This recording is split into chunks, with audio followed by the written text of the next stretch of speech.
Hi, ഞാൻ doctor പ്രിയ Q&B health കെയറിലെ homoeopathic ഫിസിഷ്യനാണ്. നമ്മുടെ ഇടയിൽ ഏറ്റവും കോമൺ ആയി കാണുന്ന ഒരു ജീവിതശൈലി രോഗമാണ് ഇപ്പൊ പ്രമേഹം.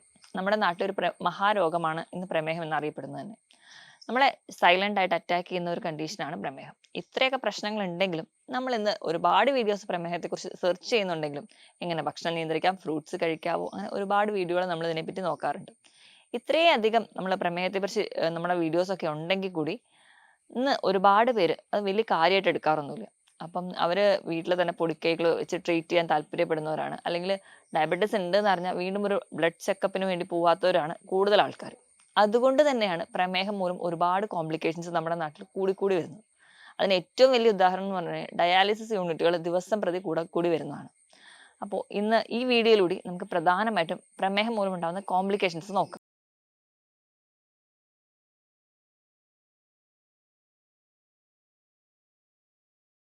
നമ്മുടെ ടോപ്പിക്കിലേക്ക് വരുന്നതിന് മുമ്പ് നമുക്ക് പ്രമേഹത്തെ പറ്റി ഒരു ഇൻട്രൊഡക്ഷൻ നോക്കാം. പ്രമേഹം എന്ന് പറയുന്നത് നമ്മുടെ രക്തത്തിൽ ഷുഗറിന്റെ അല്ലെങ്കിൽ ഗ്ലൂക്കോസിന്റെ അളവ് കൂടി നിൽക്കുന്ന അവസ്ഥയാണ് പ്രമേഹം. അപ്പോൾ പ്രമേഹം എന്ന് പറയുന്നത് ഷുഗർ കൂടി നിൽക്കുന്നു. എങ്ങനെയാണ് ഒരാൾ പ്രമേഹ രോഗിയാകുന്നതെന്ന് നോക്കാം. നമ്മൾ കഴിക്കുന്ന ഭക്ഷണത്തിൽ അന്നജമുണ്ട്, കൊഴുപ്പുണ്ട്, പ്രോട്ടീൻ ഉണ്ട്, അങ്ങനെ പലതും മിക്സ് ചെയ്തിട്ടാണ്. നമ്മൾ കഴിക്കുന്ന ഭക്ഷണത്തിലെ അന്നജം അത് ഡിവൈഡ് ചെയ്ത് ഗ്ലൂക്കോസിന്റെ ഫോമിലോട്ടാവും. ഈ ഗ്ലൂക്കോസ് ആണ് നമ്മൾ ഊർജ്ജത്തിനായിട്ട് അല്ലെങ്കിൽ നമ്മൾ ഓരോ പ്രവർത്തനങ്ങൾക്ക് വേണ്ടി യൂസ് ചെയ്യുന്നത്. അപ്പം നമ്മുടെ രക്തത്തിൽ ഗ്ലൂക്കോസ് എത്തുമ്പോൾ നമ്മുടെ ഓരോരോ കോശങ്ങളും, നമ്മുടെ ശരീരത്തിൽ ഒരുപാട് കോശങ്ങളുണ്ട്, ഓരോ കോശങ്ങളും ഈ ഗ്ലൂക്കോസ് ചെന്നെത്തണം. അപ്പൊ ഈ ഗ്ലൂക്കോസിനെ ഓരോ കോശങ്ങളിലും എത്തിക്കുന്നയാളാണ് ഇൻസുലിൻ. ഇൻസുലിൻ എന്ന് പറയുന്ന ഒരു ഹോർമോൺ ആണ്, പാൻക്രിയാസ് ഗ്രന്ഥി ഉൽപ്പാദിക്കുന്ന ഒരു ഹോർമോൺ. ഈ ഇൻസുലിൻ ആണ് ഓരോ ഗ്ലൂക്കോസ് കണികകളെയും നമ്മുടെ കോശങ്ങളിൽ എത്തിക്കുന്നത്. അപ്പോൾ ഇൻസുലിൻ ഇങ്ങനെ ഗ്ലൂക്കോസിനെ പിടിച്ച് ഓരോ കോശങ്ങളിൽ എത്തിക്കുമ്പോൾ ഈ കോശങ്ങളുടെ അകത്തേക്ക് ചെന്ന് കയറാൻ വേണ്ടി വാതിൽ കൊടുക്കുന്ന ആൾക്കാരെ നമ്മൾ ഇൻസുലിൻ റിസപ്റ്റേഴ്സ് എന്ന് പറയും. നമ്മുടെ തെറ്റായ ജീവിതശൈലി അല്ലെങ്കിൽ അധികമായിട്ട് അന്നജമടങ്ങിയ ഭക്ഷണം അല്ലെങ്കിൽ ഒരുപാട് മധുരമടങ്ങിയ ഭക്ഷണം സ്ഥിരമായി കഴിക്കുമ്പോൾ നമ്മുടെ രക്തത്തിൽ പൊതുവെ ഗ്ലൂക്കോസിന്റെ അളവ് കൂടും. ഗ്ലൂക്കോസിന്റെ അളവ് കൂടുന്നതിന്റെ ഭാഗമായിട്ട് ഈ ഇൻസുലിൻ റിസപ്റ്റേഴ്സ് നമ്മുടെ കോശങ്ങളിൽ ഒരു മിതമായ അളവിൽ മാത്രമേ ഉണ്ടാവുള്ളൂ. അപ്പൊ എല്ലാ ഇൻസുലിൻ റിസപ്റ്റേഴ്സും മതിയാകാതെ വരും ഈ ഗ്ലൂക്കോസിന് കോശങ്ങളിലേക്ക് കയറാൻ വേണ്ടി. അപ്പോൾ ഈ ഇൻസുലിൻ റിസപ്റ്റേഴ്സ് ഒരു ഹൈപ്പർ ആക്റ്റീവ് ഫോമിലോട്ട് മാറും. ഇതിനെ നമ്മൾ ഇൻസുലിൻ റെസിസ്റ്റൻസ് എന്ന് പറയും. ഈ ഇൻസുലിൻ റെസിസ്റ്റൻസ് ആണ് വീണ്ടും നമ്മളൊരു പ്രമേഹ രോഗിയിലോട്ട് മാറ്റുന്നത്. അമിതവണ്ണം ഒക്കെ ഉണ്ടെങ്കിൽ പെട്ടെന്ന് നമുക്ക് ഇൻസുലിൻ റെസിസ്റ്റൻസ് ഒക്കെ വരാൻ ചാൻസ് ഉണ്ട്. അത് നമ്മളെ ഒരു പ്രമേഹ രോഗിയിലോട്ട് മാറ്റും. പ്രമേഹം പ്രധാനമായിട്ടും 4 ടൈപ്പ് ആണെന്ന് നമുക്കൊക്കെ അറിയാം. ജുവനൈൽ ഡയബറ്റിസ്, നമ്മൾ ടൈപ്പ് 2 ഡയബറ്റീസ് അല്ലെങ്കിൽ നമ്മൾ ഇന്ന് കോമൺ ആയി കാണുന്ന ഡയബറ്റിസ്, പിന്നെ ഒരു ജനറ്റിക് ആയിട്ടുള്ള ഡയബറ്റിസ്, ജസ്റ്റേഷണൽ ഡയബറ്റിസ്. ഇങ്ങനെയാണ് 4 തരത്തിലാണ് കൂടുതലായിട്ടും പ്രമേഹം കാണുന്നത്. അപ്പൊ പ്രമേഹ രോഗി അല്ലെങ്കിൽ ഒരാൾ പ്രമേഹത്തിലേക്ക് പോകുന്നതിന് മുൻപ് ഒരു പ്രീ ഡയബറ്റിക് സ്റ്റേജ് ഉണ്ട്. അപ്പൊ തന്നെ നമ്മുടെ ശരീരത്തിൽ ചെറിയ ചെറിയ മാറ്റങ്ങളൊക്കെ കാണാറുണ്ട്.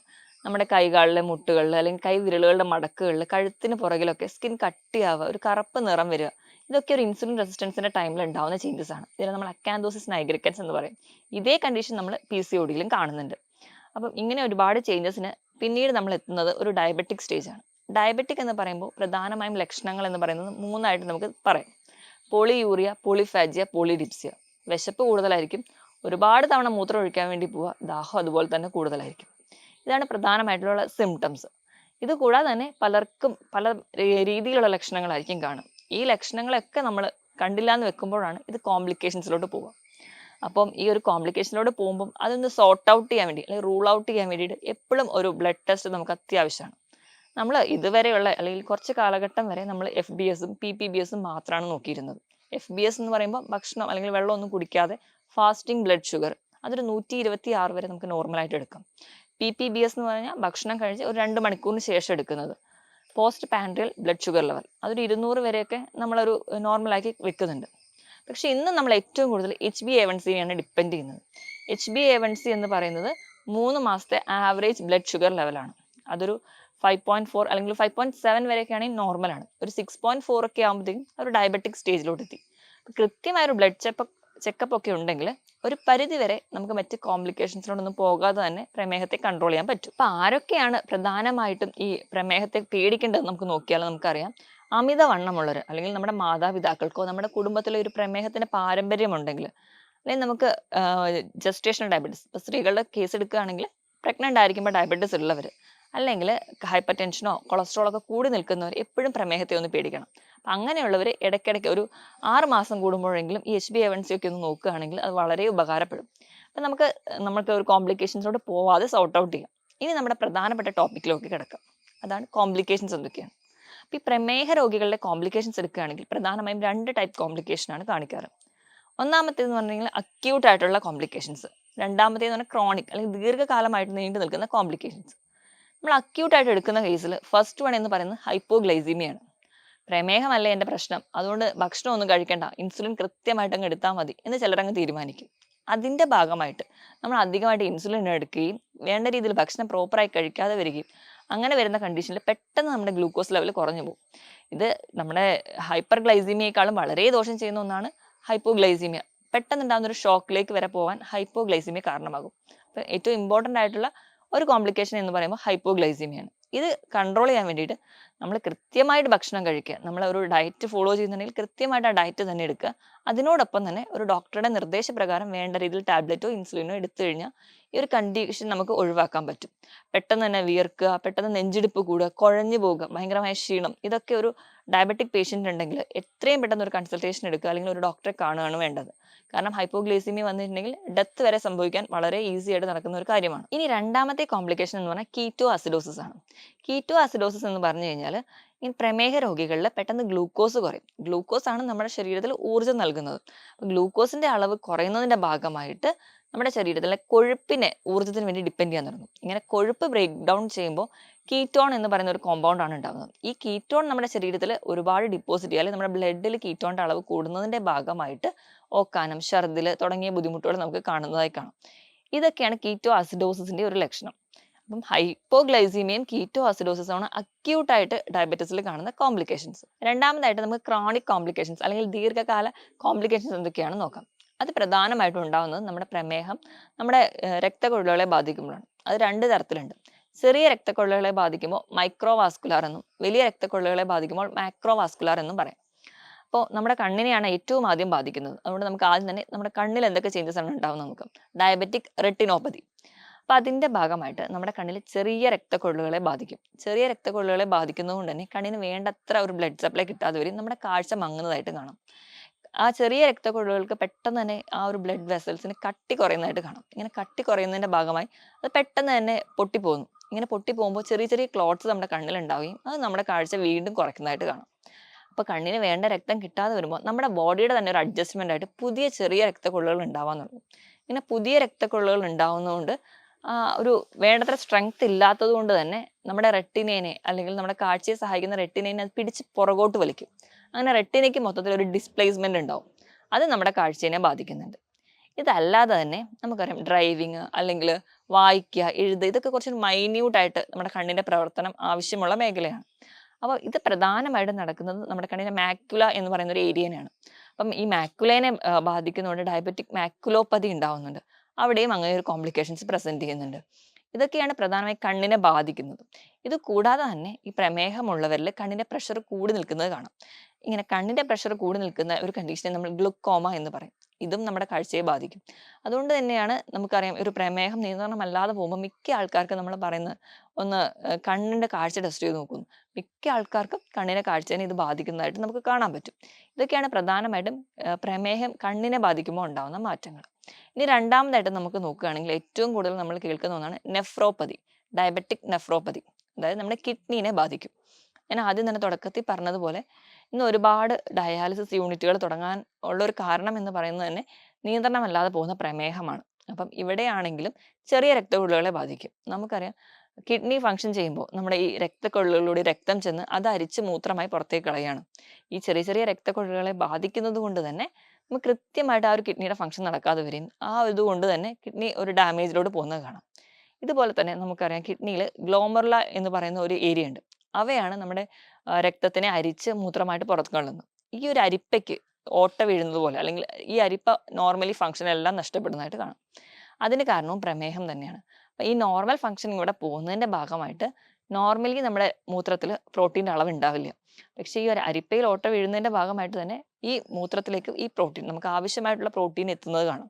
അതിനെ നമ്മൾ പ്രോട്ടീൻ യൂറിയ എന്ന് പറയും. അതിൻ്റെ ഭാഗമായിട്ടാണ് നമുക്ക് മൂത്രത്തിൽ പതയൊക്കെ കാണുന്ന ഒരുപാട് പേര് പറയുന്ന ഒരു പ്രശ്നം നമ്മുടെ ഇന്ന് എല്ലാവരെയും ഒരുപാട് പേരെ ബാധിക്കുന്ന ഒരു കണ്ടീഷനായിട്ട് പ്രോട്ടീൻ യൂറിയ പ്രസന്റ് ചെയ്യുന്നത്. ഇപ്പം ഇതുവഴി നമുക്കറിയാം കിഡ്നീനെ ഒരു പരിധി വരെ കിഡ്നിയാണ് നമ്മുടെ BP കൺട്രോൾ ചെയ്യുന്നത്. അപ്പം അതുവഴി നമുക്ക് നമ്മുടെ BPന്റെ റെഗുലേഷൻ താളം തെറ്റുന്നു. അതുപോലെ മറ്റ് പല സിസ്റ്റത്തിനെയും ബാധിക്കുന്നുണ്ട്. ഇനി അടുത്ത ഒരു കോംപ്ലിക്കേഷൻ എന്ന് പറഞ്ഞാൽ നമ്മുടെ ഹാർട്ടിനെ അഫക്റ്റ് ചെയ്യുമ്പോഴാണ്. ഇവിടെയും നമ്മുടെ ചെറിയ രക്തക്കുഴലുകളെയും അതുപോലെ തന്നെ ഹൃദയത്തിന്റെ പേശികളെയും ബാധിക്കുന്നുണ്ട്. ഇവിടെയും ഈ ഹൃദയത്തിന്റെ നാഡികളെയൊക്കെ ബാധിക്കുന്നത് കൊണ്ട് തന്നെ പ്രോപ്പറായിട്ട് ഹാർട്ടിന് ബ്ലഡ് സപ്ലൈ കിട്ടുന്നില്ല, അല്ലെങ്കിൽ പ്രോപ്പർ ഹാർട്ട് ഫങ്ഷനിങ് നടക്കുന്നില്ല. അതുകൊണ്ട് തന്നെ നമുക്കറിയാം ചെറിയ ചെറിയ ആൻജൈന പോലെയുള്ള അല്ലെങ്കിൽ നെഞ്ചുവേദന വന്നാൽ പോലും ഈ ഒരു നെർവിനെ ബാധിക്കുന്നത് കൊണ്ട് തന്നെ നമ്മൾ അറിയാതെ തന്നെ നമുക്ക് അറ്റാക്ക് വരും. നമ്മൾ സൈലന്റ് അറ്റാക്ക് എന്ന് അതിനെ പ്രസന്റ് ചെയ്യാറുണ്ട്. അപ്പൊ ഈ ഒരു കണ്ടീഷൻസ് പ്രമേഹ രോഗികളുടെ മിക്കവാറും ഒരു പരിധി വരെ ഡെത്ത് സംഭവിക്കുന്നത് സൈലന്റ് അറ്റാക്ക് ആണ്. കാരണം അവർക്ക് നെഞ്ചുവേദന വന്നാലും പെയിൻ അറിയുന്നില്ല. അവരുടെ ആ നെർവ് എല്ലാം അവിടെ ഡാമേജ്ഡ് ആണ്. അതുപോലെ തന്നെ വേണ്ട രീതിയിൽ ഹാർട്ട് പമ്പിംഗ് ഒന്നും നടക്കാതെ വരും. ഹാർട്ട് പമ്പിംഗ് നേരെ നടക്കാത്ത രീതിയിലും അല്ലെങ്കിൽ അധികമായി നടക്കുന്നതുകൊണ്ട് പാൽപിറ്റേഷൻ ആയിട്ടും വീക്ക്നെസ് ആയിട്ടും ഒക്കെ പ്രസന്റ് ചെയ്യുന്നതായിട്ട് കാണാം. അപ്പം ഇതാണ് മൂന്നാമത്തെ ഒരു കോംപ്ലിക്കേഷൻ. ഇനി അടുത്ത ഒരു കോംപ്ലിക്കേഷൻ എന്ന് പറയുമ്പോൾ നമ്മുടെ സ്കിന്നിൽ വരുന്നതാണ്. സ്കിന്നിൽ വരുന്നത് നമുക്ക് എല്ലാവർക്കും അറിയാം. നമ്മൾ മുറ്റത്ത് ചെരുപ്പിടാതെ നടക്കുക അല്ലെങ്കിൽ പറമ്പിൽ ചെരുപ്പിടാതെ പോകുന്ന ഒരു ഡയബറ്റിക് പേഷ്യൻസ് തിരിച്ചു വരുമ്പോൾ ചെറിയൊരു വൂണ്ടോ അല്ലെങ്കിൽ ചെറിയൊരു മുള്ളു കൊണ്ടാൽ പോലും നമ്മൾ ചിലപ്പോൾ ശ്രദ്ധിക്കാതെ വരും. അപ്പൊ അങ്ങനെ ശ്രദ്ധിക്കാതെ നിൽക്കുമ്പോൾ ഈ ഒരു വൂണ്ട് ഇത് അൾസറായിട്ട് പ്രസന്റ് ചെയ്യുന്നത് കാണാം. കാരണം ഈ പ്രമേഹ രോഗികളുടെ ബ്ലഡിൽ ഷുഗറിന്റെ അളവ് കൂടുതലാണ്. അപ്പം ഇങ്ങനെ ചെറിയൊരു മുറിവ് വന്ന് അതിലൊരു രോഗാണു കയറിക്കഴിഞ്ഞാൽ ഈസി ആയിട്ട് ഈ രോഗാണുക്കൾക്ക് മൾട്ടിപ്ലൈ ചെയ്യാൻ പറ്റും. ഇങ്ങനെ മൾട്ടിപ്ലൈ ചെയ്യുന്നതിന്റെ ഭാഗമായിട്ടാണ് ഈ ചെറിയൊരു ഒരു റോസയുടെ അല്ലെങ്കിൽ ഒരു ചെടിയുടെ മുള്ള് കൊണ്ടാൽ പോലും അതൊരു അൾസറിലൂടെ പ്രസന്റ് ചെയ്യുന്നത്. അതുകൊണ്ട് തന്നെയാണ് ഈ ചെരുപ്പിടാതെ ഒന്നും ഈ പ്രമേഹ രോഗികളോട് പുറത്തിറങ്ങി നടക്കരുതെന്ന് പറയുന്നത്. ഇതാണ് സ്കിന്നിൽ ഉണ്ടാവുന്ന ഒരു കോംപ്ലിക്കേഷൻ. അടുത്തൊരു കോംപ്ലിക്കേഷൻ എന്ന് പറഞ്ഞിട്ടുണ്ടെങ്കിൽ സ്ത്രീകളിലും പുരുഷന്മാരിലും സെക്ഷൽ ഡിസയർ കുറയുന്നതായിട്ട് കാണാം. ഞാൻ നേരത്തെ പറഞ്ഞതുപോലെ നമ്മുടെ നെർവിനെ കംപ്ലീറ്റ് ആയിട്ട് അഫക്റ്റ് ചെയ്യുന്നത് കൊണ്ട് സ്ത്രീകളിലും പുരുഷന്മാർക്കും ഈ ഒരു പ്രശ്നം ഉണ്ടാവും. ഇതോടൊപ്പം തന്നെ പുരുഷന്മാരിൽ ഇറട്ടൈൽ ഡിസ്ഫങ്ഷൻ അല്ലെങ്കിൽ ഉദ്ധാരണക്കുറവ് പോലെയുള്ള പ്രശ്നങ്ങളും ഉണ്ടാവുന്നതിന് ഒരു പ്രധാന കാരണം എന്ന് പറഞ്ഞാൽ ഡയബറ്റീസ് കൺട്രോൾഡ് അല്ല, നമ്മുടെ നെർവ്സിനെ അഫക്റ്റ് ചെയ്യുന്നു. അതുവഴി പ്രോപ്പറായിട്ട് ഒരു ഓർഗന്റെയും ഫങ്ഷൻ നടക്കാതെ പോകുന്നതാണ്. ഇനി ഏറ്റവും വലിയൊരു കോംപ്ലിക്കേഷൻ എന്ന് പറയുന്നത് ന്യൂറോപ്പതിയാണ്. ന്യൂറോപ്പതി എന്ന് പറയുമ്പോൾ നമ്മുടെ നെർവിനെ അഫക്റ്റ് ചെയ്യുക. അത് നമുക്കറിയാം ഡയബറ്റിക് ന്യൂറോപ്പതി എന്ന് പറഞ്ഞു കഴിഞ്ഞാൽ നമ്മുടെ ഏതൊക്കെ നെർവ്സിനെ അഫക്റ്റ് ചെയ്യുന്നു. ഏറ്റവും കൂടുതൽ നമ്മൾ കാണുന്നത് പെരിഫറൽ ന്യൂറോപ്പതിയാണ്. നമ്മളെ കണക്ട് ചെയ്യുന്ന അല്ലെങ്കിൽ നമ്മുടെ ക്ലിനിക്കിൽ ഒരുപാട് പേഷ്യൻസ് വരുന്ന ഒരു കണ്ടീഷനാണ്. കാലുകൾക്ക് തരിപ്പ്, കൈകൾക്ക് തരിപ്പ്, അല്ലെങ്കിൽ പാദത്തിനാണ് കൂടുതലായിട്ട് തരിപ്പ് എന്നൊക്കെ പറഞ്ഞു വരുന്നു. നമ്മൾ നോക്കിക്കഴിഞ്ഞ് കഴിഞ്ഞാൽ അവർ ചിലപ്പോൾ ഒരു കണ്ടിന്യൂസ് ആയിട്ട് പ്രമേഹ രോഗികളായിരിക്കും. അത് ചിലപ്പോൾ ഒന്ന് കൺട്രോൾഡ് അല്ലാതെ പോകുന്നതിന്റെ ഭാഗമായിട്ടാണ് ഈ പെരുപ്പ് അല്ലെങ്കിൽ തരിപ്പ് പോലെയുള്ള ബുദ്ധിമുട്ടുകൾ ഉണ്ടാകുന്നത്. ഇത് കൂടുതലും കാലിനാണ് നമുക്ക് തുടക്കത്തിൽ ഉണ്ടാവുക. കാലിലെ വിരലുകളിൽ നിന്ന് മുകളിലോട്ട് വരുന്ന രീതിയിലാണ് പ്രസന്റ് ചെയ്യുക. ഇപ്പൊ നമ്മൾ വേണ്ട രീതിയിൽ എന്നിട്ടും കൺസിഡർ ചെയ്യുന്നില്ലെങ്കിൽ ഇത് അടുത്തതായിട്ട് ഓട്ടോണോമിക് നെർവ്സിനെ അഫക്റ്റ് ചെയ്യും. ഓട്ടോണോമിക് നെർവ്സ് എന്ന് പറഞ്ഞാൽ നമ്മുടെ കൺട്രോളിൽ അല്ലാത്ത നാഡികളാണ്. ഹാർട്ടിന്റെ പാൽപിറ്റേഷൻസ് അല്ലെങ്കിൽ നമ്മുടെ ചെറുകുടലും വൻകുടലും മൂവ്മെന്റ്സ്, ഭക്ഷണം ദഹിക്കുക, ഇവയൊക്കെ ഓട്ടോണോമിക് നെർവ്സിൽ വരുന്നതാണ്. അപ്പൊ ഇവയുടെ ഫംഗ്ഷൻ നോർമൽ അല്ലാതെ വരുന്നതിന്റെ ഭാഗമായിട്ട് നമുക്ക് ദഹനം പ്രോപ്പർ ആയിട്ട് നടക്കില്ല, അല്ലെങ്കിൽ ഹൃദയമിടിപ്പ് പോലും പ്രോപ്പർ അല്ലാതെ പോകുന്നത് കാണാം. ഇതൊക്കെയാണ് നെർവ്സിനെ അഫക്റ്റ് ചെയ്യുമ്പോൾ നമ്മുടെ പ്രമേഹ രോഗികളിൽ കാണുന്ന കോംപ്ലിക്കേഷൻസ്. ഇനി നമുക്ക് കാണുന്ന പ്രമേഹ രോഗികളിൽ കാണുന്ന ഒരു കോംപ്ലിക്കേഷനാണ് ശ്വാസകോശത്തിനെ അഫക്റ്റ് ചെയ്യുക അല്ലെങ്കിൽ ലങ്സിനെ അഫക്റ്റ് ചെയ്യുക. ഈ ചെറിയ രക്തക്കുഴലുകളെ ബാധിക്കുന്നതുകൊണ്ട് തന്നെ വേണ്ട രീതിയിലൊരു ബ്ലഡ് സപ്ലൈ അല്ലെങ്കിൽ ഓക്സിജൻ സപ്ലൈ നമ്മുടെ ലങ്സിന് ഉണ്ടാവില്ല. റിച്ച് ആയിട്ടുള്ള ഒരു ഓക്സിജൻ സപ്ലൈ നമ്മുടെ ലങ്സിന് കിട്ടാത്തത് കൊണ്ട് തന്നെ അവിടെ ഒരുപാട് വേസ്റ്റും ടോക്സിൻസും കാണിക്കും. ഇതിലേക്ക് പെട്ടെന്നൊരു ഇൻഫെക്ഷൻ വരികയാണ്. ഏത് തരത്തിലുള്ള ഇൻഫെക്ഷൻ ആണ്, ഇപ്പൊ ഫംഗസ് ഇൻഫെക്ഷൻ ആണ്, ബാക്ടീരിയൽ ഇൻഫെക്ഷൻ, എന്ത് വന്നാലും പെട്ടെന്ന് തന്നെ സ്പ്രെഡ് ചെയ്യുന്നത് കാണാം. ഇത് നമ്മുടെ ലങ്സിനെ കംപ്ലീറ്റ് ആയിട്ട് അതിന്റെ ഒരു ഫംഗ്ഷൻ നശിപ്പിക്കുന്നത് കാണാം. അപ്പൊ ഫംഗസ് ഇൻഫെക്ഷൻ ആണ് കൂടുതലായിട്ടും, ഈസ്റ്റ് ഇൻഫെക്ഷൻ ഒക്കെ ലങ്സിൽ കൂടുതലായിട്ട് നിൽക്കുന്നത് പ്രധാനമായിട്ടും പ്രമേഹ രോഗികളിലാണ്. ഇനി അടുത്തൊരു കോംപ്ലിക്കേഷൻ എന്ന് പറയുന്നത് സ്ട്രോക്ക് ആണ്. ഇതും ഈ ചെറിയ രക്തക്കുഴൽ നമ്മുടെ തലച്ചോറിലുള്ള ചെറിയ ചെറിയ രക്തക്കുഴലുകളെ ബാധിക്കും. അപ്പൊ അവിടെയൊക്കെ എന്ന് വെച്ച് കഴിഞ്ഞാൽ ഈ രക്തക്കുഴലുകൾ പറഞ്ഞ രീതിയിൽ തന്നെ കട്ടി കുറഞ്ഞു പോകും. കട്ടി കുറയുന്നതിന്റെ ഭാഗമായിട്ട് ആ ഇലാസ്റ്റിസിറ്റി നേച്ചർ നശിക്കുന്നതിന്റെ ഭാഗമായി ബ്ലഡ് സപ്ലൈ ഒക്കെ വരുന്ന സമയത്ത് അത് പെട്ടെന്ന് ബ്രേക്ക് ഔട്ട് ചെയ്യും. അവിടെ ഒരു ക്ലോട്ട് ഫോം ചെയ്യും. ആ ഒരു ക്ലോട്ട് ഏത് ഏരിയ ആണെന്ന് നോക്കിയിട്ട് ആ ഒരു ഏരിയയിൽ ചിലപ്പോൾ റൈറ്റ് സൈഡോ ലെഫ്റ്റ് സൈഡോ ചിലപ്പോൾ സ്പീച്ച് ആവാം, എങ്ങനെയാണ് അത് എവിടെയാണ് അല്ലെങ്കിൽ ഒരു ലൊക്കേഷൻ എവിടെയാണെന്ന് നോക്കിയിട്ട് നമുക്ക് സ്ട്രോക്ക് ഉണ്ടാവുന്നതും കാണാം. ഇതൊക്കെയാണ് പ്രധാനമായിട്ടും പ്രമേഹ രോഗികളിൽ കാണുന്ന കോംപ്ലിക്കേഷൻസ്. ഇത് കൂടാതെ തന്നെ ഇപ്പൊ ഞാൻ പറഞ്ഞ ഓരോ സിസ്റ്റത്തിനെ വെച്ചിട്ട് എങ്ങനെയാണ് പ്രമേഹ രോഗികളെ ബാധിക്കുന്നതെന്നാണ്. ഇത് കൂടാതെ തന്നെ നോൺ ആൽക്കഹോളിക് ആയിട്ടുള്ള ഫാറ്റി ലിവർ കൂടുതലായിട്ട് നിൽക്കുന്നത് കാണാം.